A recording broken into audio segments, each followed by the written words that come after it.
You made it to level 2, deeper questions leading to deeper answers. I'm Tomas Garza, and I'm here to help you decide to transform. I'll be setting the pace for the process to support your unfolding. Learn and commit to a practice that brings simplicity and then awareness of what is ready to be released. Join me now and allow the experience of a deeper sense of love.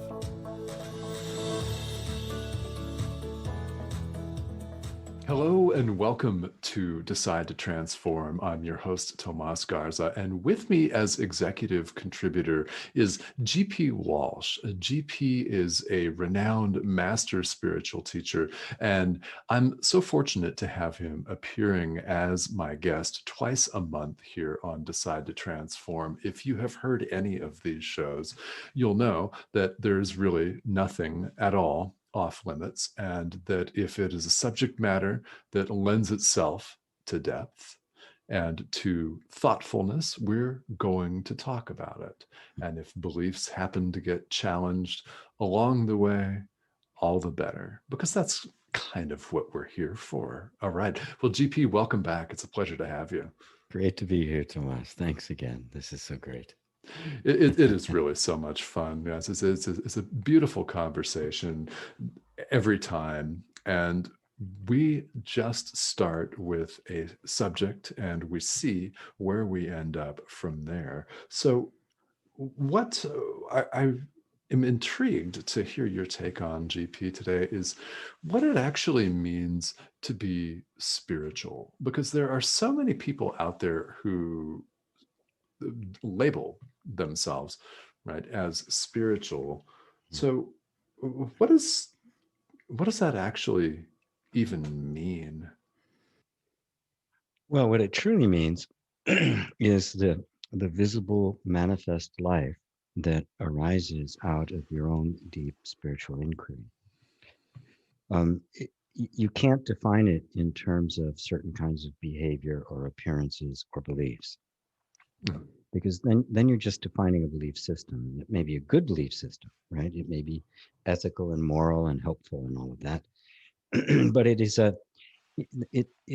affected in a bit.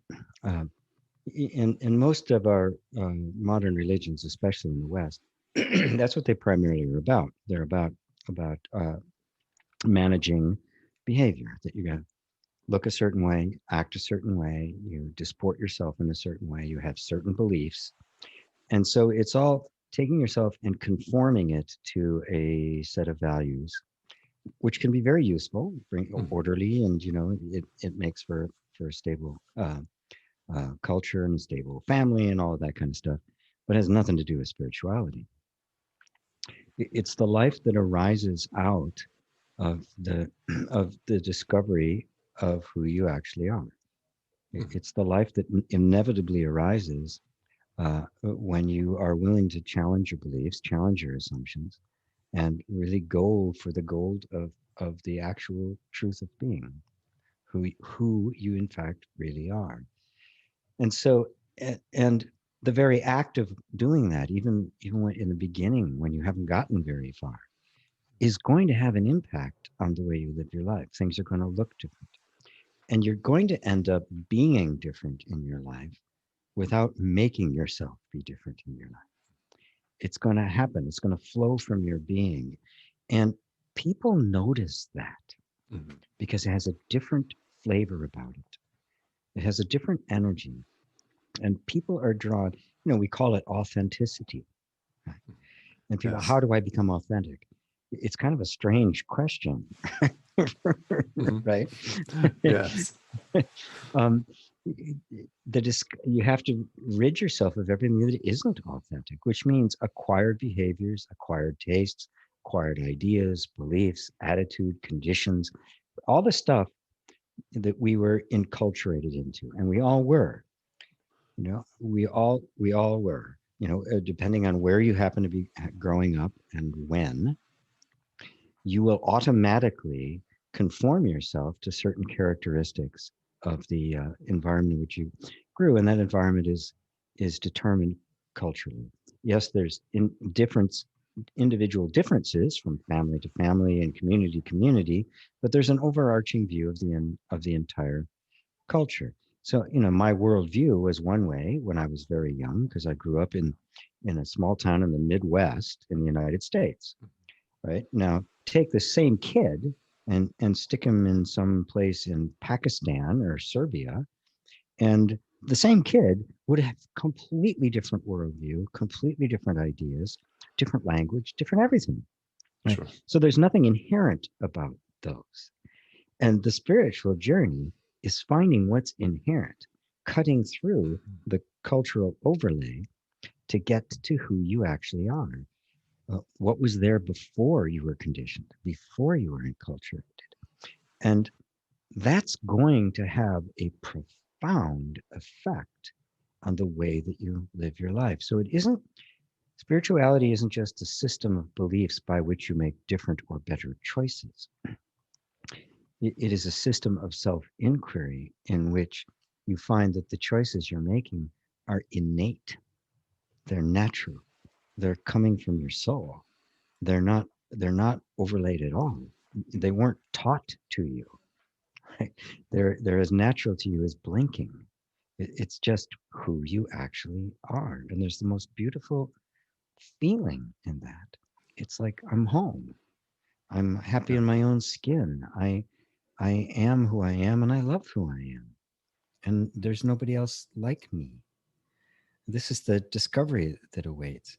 And so differences become celebrated, right? Comparison falls away. How do you compare two completely different things, two incomparable things? You don't. How do you compare a one of a kind? Yeah. This is the discovery. Um, now, along the way, as we are, as as spirituality is maturing, it is useful to adopt different kinds of practices. It is useful to cultivate compassion, to cultivate morality, to be willing to think things through, to not be quick to judge, to catch yourself doing that. So it's not as if this there isn't a place for managing your behavior, but that's not the point. The point of that is not so that you now are a better person within the culture. The point is facing you in the opposite direction, that you step out of the person you were in the culture and become who you really are, that which I how do you describe who were you before you got conditioned? What was there before any of the even your name was given you? There was this essence. And the discovery in spirituality is that essence is still there. It's not gone anywhere. Yeah. And it's just waiting to be discovered. And it will, and it's innocent and it's pure and it's supremely natural and it's also supremely individualized. It liberates, it liberates you, not just from the false beliefs, but from the whole ways of living that went with them. But it does it in such a way that you don't become a warrior. Okay. Yeah. You understand. It's just an unspeakable wisdom Hmm. and inner quietude. So that's the real gain, and isn't it inevitable that that's going to have a profound effect in the way you show up in the world? It is. It naturally flows from that. Yeah. Yeah, you Hmm. can't help it. Right. You really can't. Even if it's just a momentary glimpse of it, still Yes, the completely truth is life so changing. powerful. Even a momentary glimpse will transform your life. Hmm. I mean, the trajectory of your life has just been nudged 5 degrees to the left. Yes. Yeah. And sometimes it's so profound that it's even more than 5 degrees. Sometimes you're knocked off course completely Completely, in a good way. in the best way. Yeah, Hmm.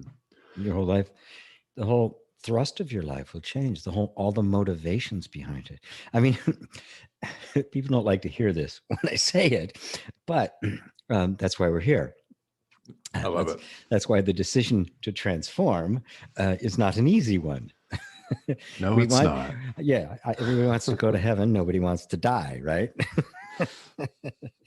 um, when you really look at the magnitude of the enculturation we all got and the conditioning of who you had to become in order to survive within the world that you were born into, you come to see that all of your desires, your aspirations, your interests, your friends, your career, your concerns, all of it was determined by the culture, and almost none of it is you.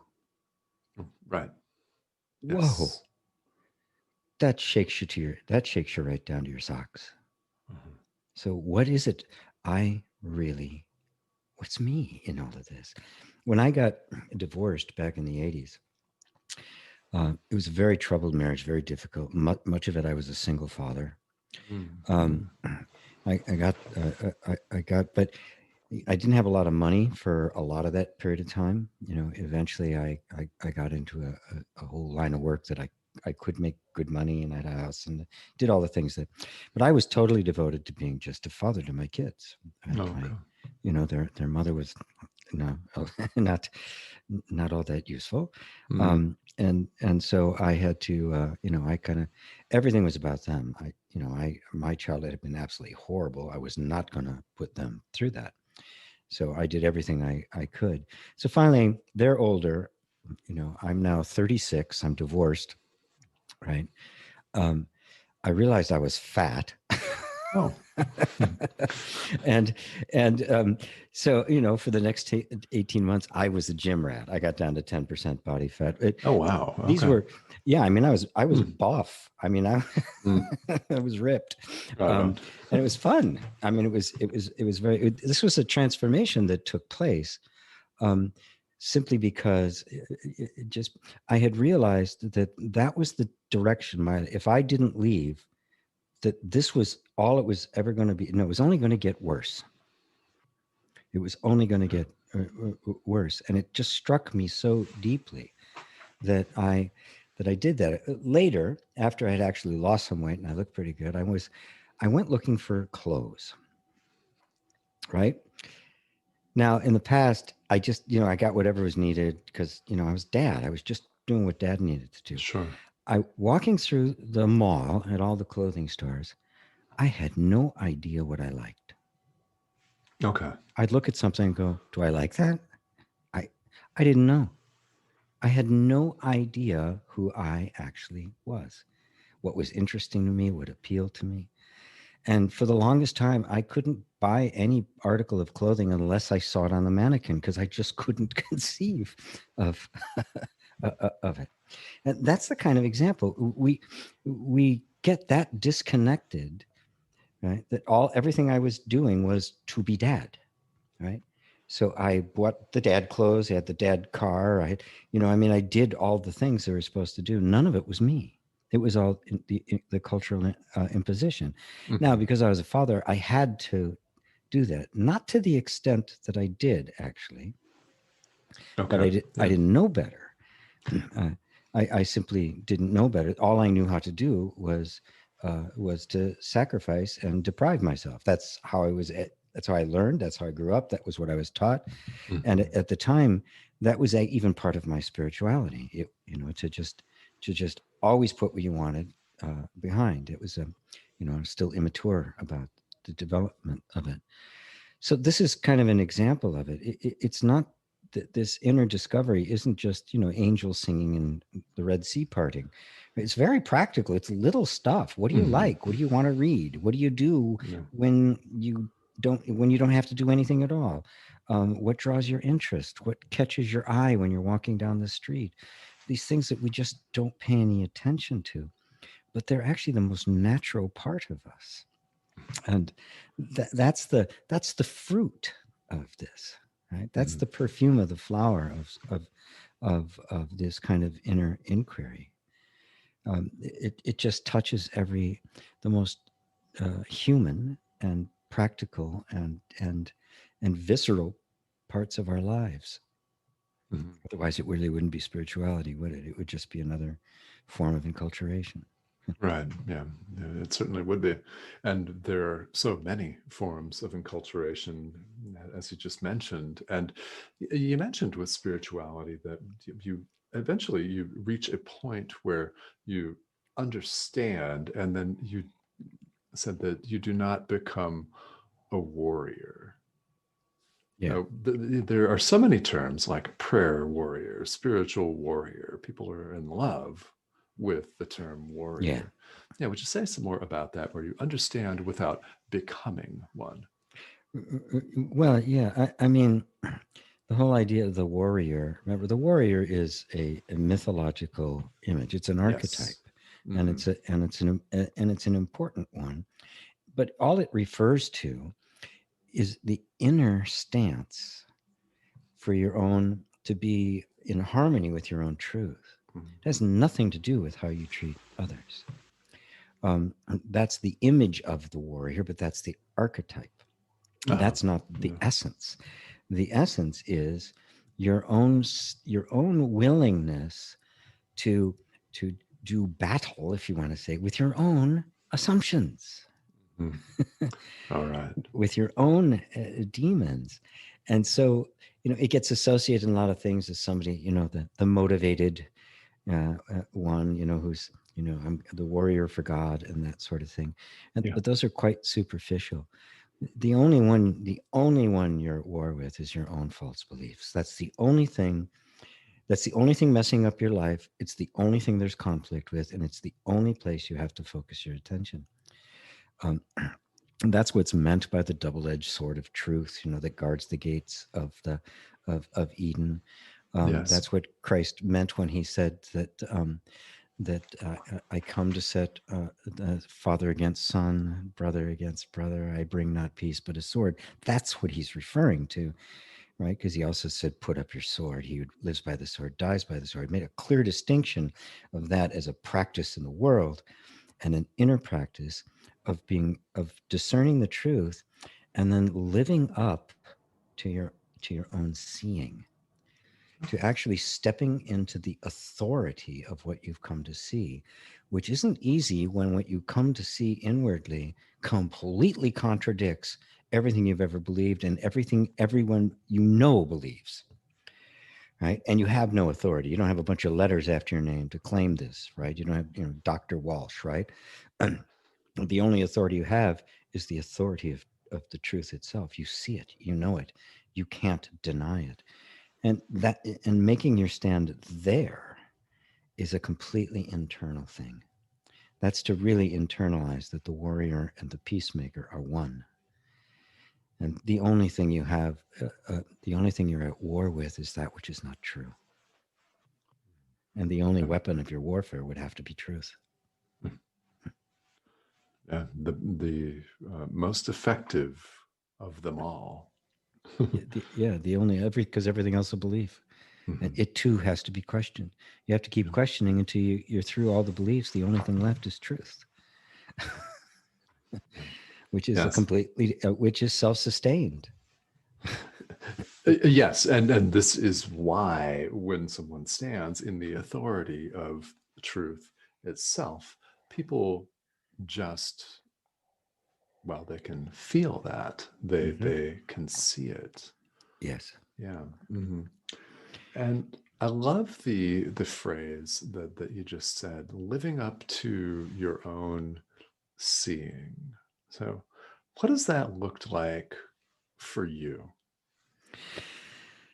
Well, when you see that something is true, and you've spent decades living exactly the opposite. Yes. So you're convicted by your own conscience, right? You've been indicted and found guilty, For all right? sure. Yeah. Um, there's the momentum of your life, right? Because you've been living this way, and you've got friends and relationships. There's all sorts of things that are, and suddenly something hits you, and the the fraudulent nature of what you've been believing is seen clearly. It takes courage to actually shift the direction of that ship. And a life is a big ship. They don't turn quickly. having those, maybe having that tough conversation that you don't want to have, or making that job change when going from a job that's really well paying but you hate to Mm. the job that Sure. you barely get by but you love every minute of it. um, the things you have to the things you have to become willing to sacrifice, Mm. right? That is living the truth. It's living up to your own seeing. That's the true warrior, who simply does what they have to do, um, not because they love that, but because you have to do it. It's the truth. It holds all the cards. It is, once you see a truth, it is your absolute sacred responsibility to conform to it, to harmonize with it, and Yeah. that is what shows in someone. And I'm not saying it's easy. Yes. It's hard to Yes. get through all the beliefs in the first place. It's hard to live with the doubt, and then suddenly when you see, especially when you see so many things in your life are simply completely out of harmony with what's true. You can either choose to try to ignore it, and just kind of continue on, but you really can't. Once you've seen it, I mean, you're screwed. Yes. You really are. Yeah, you You're really are. screwed. So if you're listening out there and you've seen it, a train's left the station. You can't go back. You can't go back. Yeah. And why would you want to? Why would you? Well, because it can appear, especially in the beginning, kind of lonely. Ah, yeah. Hmm. It's not easy making, when you decide to transform. We always decide in a high, right? It's great. I'm going to transform, It's, right? And then the yeah. transformation actually begins to say, well, I don't want to do this. I don't want to do right? This other, suddenly the implications of your own choices begin to settle in, and then you realize these things come at a cost. Transformation is Yeah. not free, and it's not No, cheap. no, it's not. Yes. As anyone who's left a well paying job or a career in favor of entrepreneurship could easily attest to. Absolutely, yeah. And we're all suckered into the idea that the entrepreneur, it's just this glorious life. If anybody knew what it was really like, nobody'd leave. Again, it's one of those things, you don't find out exactly what it's really involved until the train is well out of the station. Yeah. Yes. And yeah, I can attest to that. I know a lot of listeners can attest to that very thing. And sometimes when I first was an entrepreneur, I thought, oh, I'd like to go back to that paycheck right about now. Yeah. I used to think that. There were times that would come up, and then I would think, Hmm. and then I would picture the place and the people, and I go, no, I don't. No, I don't. Yeah. But of course, the last time I worked for somebody was 1984. Oh, okay. 1984. I've been self-employed since 1984. Oh, wow. Okay. Yeah. Oh, that's I'm a quite a terrible while. employee. Uh, So, yes. Well, and the nobody'd hire me listeners anyway. might be out there thinking the same thing, and some of them might be a boss and think, God, I really suck at this. This is not for me. Yeah. Yes.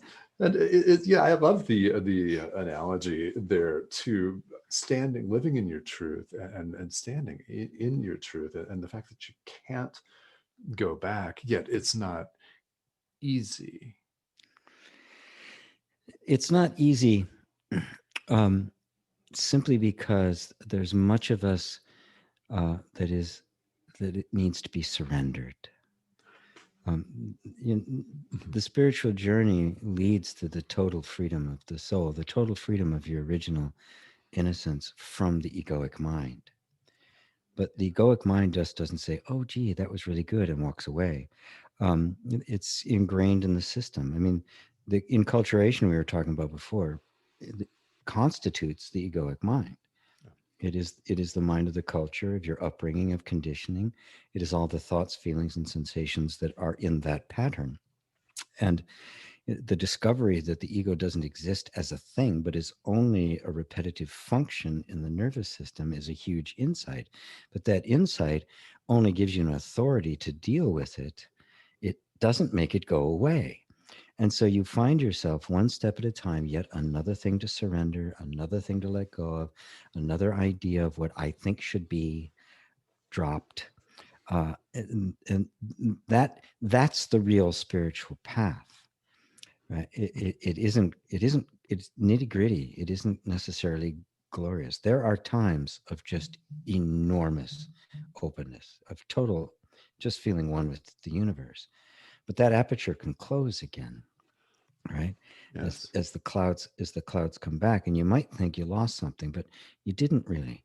The mission here is is the consistent standing in that truth that will eventually, that truth which starts as insight and begins to kind of merge into you. It sinks more deeply into consciousness, that you're usually, it is first that thinking begins to align with it, and thinking then begins to move south, and your feelings begin to align with it, and and and it just continues until the insight, the presence of truth, the Holy Spirit, if you like, Mhm. penetrates all of the conditioning throughout the nervous system. And then literally all the enculturation is wiped away, and you are fully you, fully embodied in this, and you are literally the word made flesh. You are the living truth. The name for that is a sage. The sage is not someone with wisdom. It is wisdom appearing as a human being, Ah, yes. Mhm. Yeah, the living truth. the living Yeah. truth. And that's what's living inside of you. Uh, But it is, and that's why you use the word ego. I use the word ego a lot. It's something that needs to be understood. It's kind of become a modern devil. I got to get rid of my ego and that sort of thing. Right, right. But we don't even know what it is. Oh, we're going to have the ego death, right? It's like Mickey Mouse death, right? Right? Oh, He was never okay. alive, folks. Oh, all right. He was Well, the good. figment of the imagination, right? We can talk about him, we know about him, but he doesn't really exist. His existence is purely imaginary. The ego is the same thing. It's Mhm. purely imaginary, but it is a sense of self projected on the conditioned behavior of the nervous system. Mhm. The nervous system is in patterns. If I identify with those patterns as myself, the ego comes into existence. So now the sense of I, the word I, instead of referring to the I am, like we were talking about in the last episode, Right. it's referring to the I am that I believe myself to be. Mhm. The I am that is nothing more than the robotic functioning of the nervous system, just doing what it was programmed to do. That's the essence. Seeing through that, and seeing through it enough that you now stand in relationship to the whole nervous system, not as one trying to dominate it, but as one bringing light to it. And that, the word guru, that's what it means, one who dispels darkness. That's Yes. literally what it means. Mhm. And you become that. You become the guru to your own self. Okay. But that's the process. That's the process in which you're standing you're standing as the truth. You're identifying yourself with the truth. And the word identify is beautiful. It simply means to be made identical with. So in any moment, I'm either making myself identical to the conditioning, which has all just been installed in me, or I'm making myself identical with the truth. And it's up to you. I mean, that's the essence of it. What do I identify as me? That is spirituality in a nutshell. Yes. And that is that's such the essence of it that we could just end everything right there. We could have a one sentence show, and that's the question. What do I It's identify true. with? What Yeah. do I identify with? Mhm. That will cut through everything in this moment. Who am I? I mean, that's the eternal question. Who am I? Who is this I? Who the hell am I? Yes, and it's such a universal question that whether one continues to ask it or not, we've all asked this at one point in time. Yeah, the only problem is we've all settled for partial answers. Yes. And you can feel it. And sometimes it's okay for a while. It brings you to a better place, right? Right. Certainly I'd much rather be in a room full of well-behaved egos than Oh yeah. a bunch of self-serving greedy bastards. Um, Mhm. but nonetheless, each one of those points, you have to begin to see, well, okay, this isn't all there is to it either. Something inside, just something's not right. Something's not quite satisfying enough. Uh, to know yourself is to experience the permanent, eternal satisfaction. That's the contentment, the peace of Ananda. Yeah. Yes. And this is something that literally anyone can know. Of course, Anyone. of Mhm. course.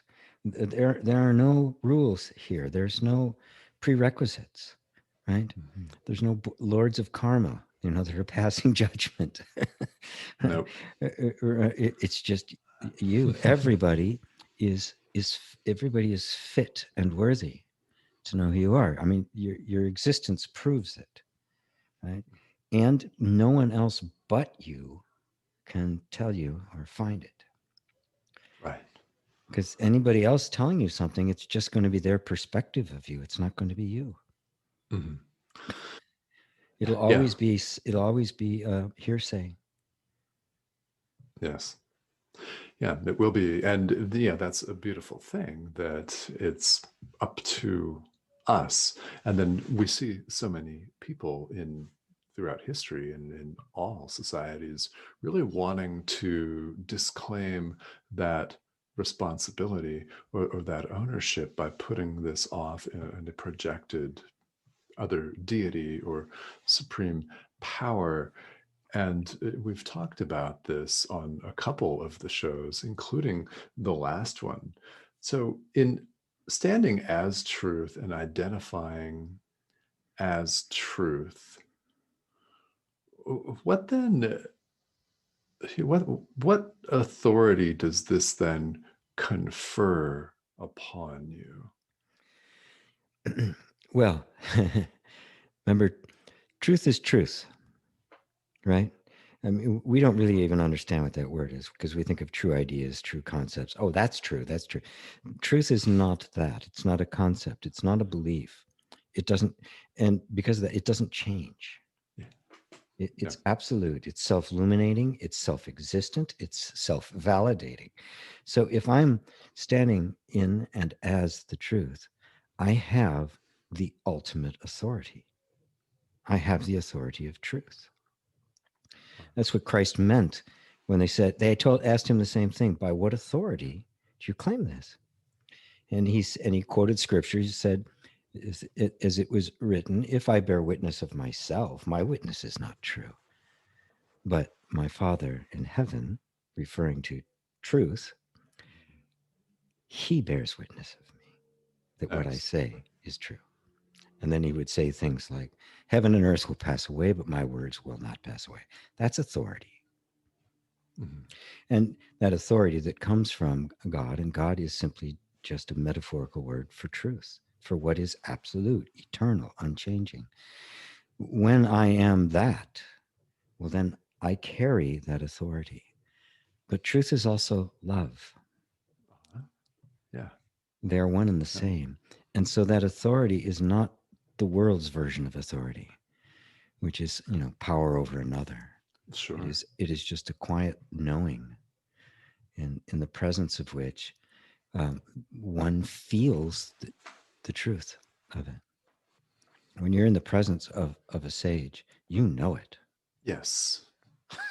You know it. Yes, you do. It just, you just, it overwhelms you. Mhm.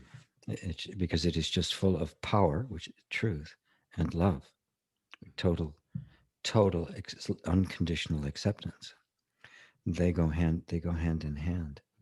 And so, yeah, you literally live as truth, speak as truth, feel as truth.